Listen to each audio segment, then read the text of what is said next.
যেগুলো করলে রোজা ভাঙে না। কেউ যদি ভুলে খেয়ে ফেলে, ভুলে পান করে, জোর করে যদি খাওয়ায়, তাহলে তার রোজা ভাঙে? ভাঙে। দিনের বেলায় হাজবেন্ড ওয়াইফের মধ্যে কিস করা, হাগ করা, এতে রোজা ভাঙে না। স্বপ্ন দোষ যদি হয়ে যায়, ইহতিলাম যেটা ওয়েট ড্রিম, রোজা ভাঙে না। ব্লাড টেস্ট করলে রোজা ভাঙে না। অনিচ্ছাকৃত বমিতে রোজা ভাঙে না। নাক দিয়ে রক্ত পড়লে রোজা ভাঙে না। দাঁত ফালানো যায় রোজা অবস্থায়, রোজা ভাঙে না। আচ্ছা, কমন কিছু বিষয়, টুথপেস্ট, মাউথ ওয়াশ, রোজা ভাঙে না, তবে রেকমেন্ডেড না, না করতে বলি আমরা, মেসওয়াক করতে বলি। আতর ইউজ করা যাবে, পারফিউম ইউজ করা যাবে, কাজল দেয়া যাবে চোখে, ইনসুলিন দেয়া যাবে ডায়াবেটিক পেশেন্টের জন্য বলেছিলাম।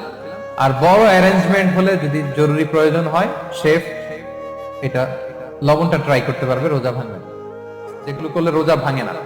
কেউ যদি ভুলে খেয়ে ফেলে, ভুলে পান করে, জোর করে যদি খাওয়ায়, তাহলে তার রোজা ভাঙে?